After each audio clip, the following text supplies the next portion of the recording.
Released as a freeware game in 2008 and then remastered in 2012, Spelunky is one of the most iconic indie games of all time. Above all else, it has become synonymous with randomised levels. Every playthrough of Spelunky is unique, but behind all of this apparent chaos exists order. Take for instance the size of every level. Each is the same size as the rest. Each level is also divided into the same 4x4 grid of 16 rooms, and each room is made up of 80 tiles. The variation comes from the contents of each room. They're always randomised, and as such each level is different. Whilst the contents are random, the process behind it is not. This is because Spelunky uses scripts to create its levels.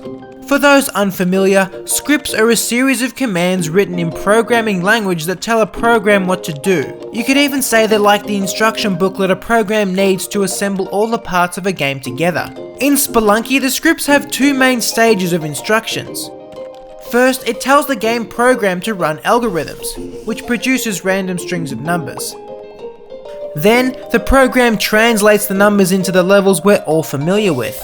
From this, we can understand that it is the algorithms that create the randomness. The problem with this, however, is that the algorithms are bound to the specific commands of the script. This is how the aforementioned level and room sizes are always the same despite their contents always being random. To better explain, let's walk through two of the scripts used in the original Spelunky released in 2008. Let's begin with the level generator script, the first script that's run when generating a level. In Spelunky, players need to move from the entrance to the exit to progress to the next level. Level Gen runs an algorithm which randomly chooses in which rooms the entrance and exit will be. Theoretically, these could be anywhere in a level, but Level Gen sets parameters that forces the entrance to only be in the top row of rooms and the exit to only be in the bottom row. So although randomly generated, both the entrance and exit can only be located in one of 4 possible rooms. This same effect can be observed in how Level Gen creates a path from the entrance to the exit. Again, it is generated randomly, but under the condition that it can be traversed without the use of items. As a result, every room on the path must have a gap at its top or bottom so the player can travel through. Consequently, when the contents of these rooms are generated later, an entire row of tiles will already be determined for rooms on the path. Another impact is that it's impossible to generate a level where an entire row of 4 rooms is closed off at the top or bottom with wall blocks. In a scenario with no gaps, a player could make a hole with a bomb and still get through, but since Level Gen creates a path in which items aren't necessary, it's not allowed. With this example, you can start to see the limits of Spelunky's randomness. Level Gen does randomly select the entrance and exit locations, as well as the path between them, but only insofar as they meet certain conditions. It's random, but only to a point. The other script we're going to take a look at is the entity generator script, which is responsible for placing the monsters in all Spelunky's levels. If you've played Spelunky before, you'll know that not just any monster can spawn in any place.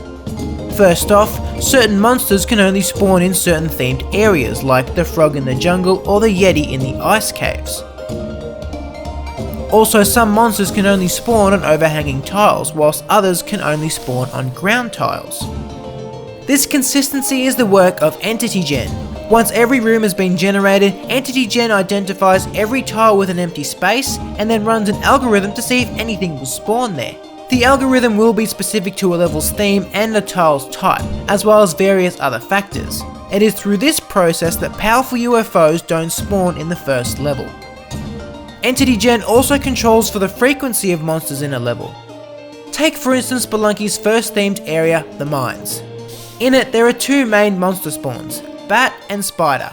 Both can only spawn on overhanging tiles, so every time Entity Gen finds an empty overhanging tile, it runs an algorithm to see if one will spawn there. Every time the algorithm runs, there is a 1 in 60 chance that a bat will spawn. If that proves false, then there is a 1 in 80 chance of a spider spawning. If neither spawn, the tile is left empty and the script moves on to the next relevant tile. The main takeaway here is that although algorithms produce random results, they are once again restricted to the rules set by the script. As such, Entity Gen, just like Level Gen, questions just how random Spelunky's levels really are. Spelunky's script sets certain parameters and then randomization takes place within them. It's randomness, but a limited randomness. What we'd argue is more important is what Spelunky uses its randomization for. Instead of randomness for randomness' sake, it constantly creates new and different levels, and the illusion that the game is much bigger than it is.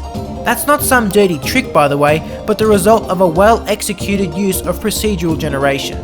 The conditions enforced by its scripts help regulate Spelunky and make it playable. Without them, the game would be truly random, but also a chaotic mess that no one would want to play. If you want to know more about the game design of Spelunky, we would absolutely recommend you check out the Spelunky book written by Spelunky creator Derek Yu. It's honestly the best video game literature our eyes have ever witnessed.